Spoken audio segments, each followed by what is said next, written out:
meron pong isang special na bata na nagse-celebrate ng kanyang 11th birthday today, January 18.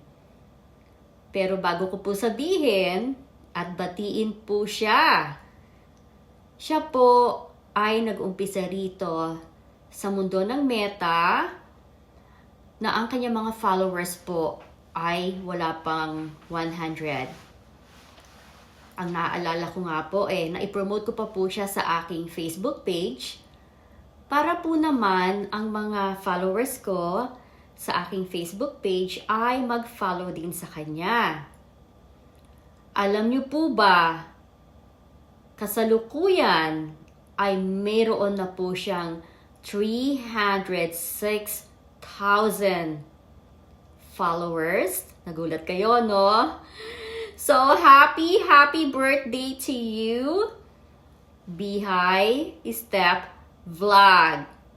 11 years old na po siya ngayon. At alam ko na hindi na kailangan ng further introduction sa iyo kasi nakikita naman ng lahat na ikaw ay napakabait na bata. Yung bang mabibilib talaga lahat at talagang kailangan pamarisan at ikaw ay isang magandang ehemplo na bata dito sa mundo ng social media. Imagine at your age, talagang nakakatulong ka na sa mga magulang mo. Nakapagpatayo na rin ng tindahan po yan, si Bihay Steph Vlog.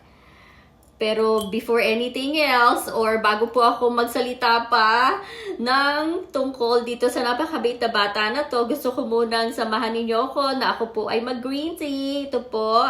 So, happiest birthday to you, Bihay Steph Vlog. Ayan, ako ay nag-green tea.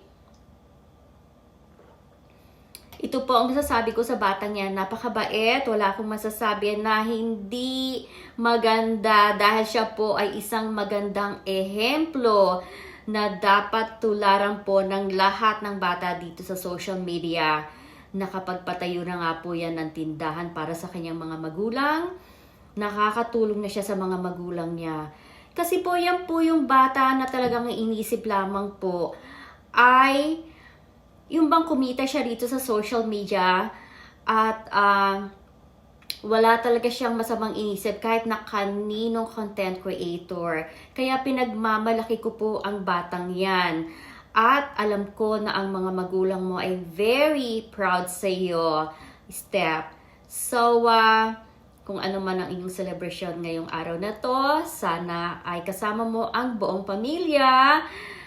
At ang wish ko sa iyo, kung ano pa ang iyong mga hinihiling, hinahangad sa buhay, sana yan, lahat na yan ay matupad talaga. So patuloy mo lang ang iyong pag-aaral, mag-aral mabuti, at alam ko naman na matataas ang iyong mga grado sa school. Alam ko namang isa ka sa matatalinong bata. Alam ko yun kasi nakikita ko rin yan So, happiest birthday to you, Bihay Steph Vlog. Happy 11th birthday. At sana parati kang safe at parating makikinig sa magulang, sa mga payo ng iyong mga magulang. Mahalin ng mga kapatid. Makikinig sa magulang, mahalin ng mga magulang at huwag makakalimot magdasal at magpasalamat parati sa ating Panginoon. Hindi ba? Yan ang parati ko sinasabi. Okay, so, happiest birthday, Bihay Steph Vlog. And God bless you, anak.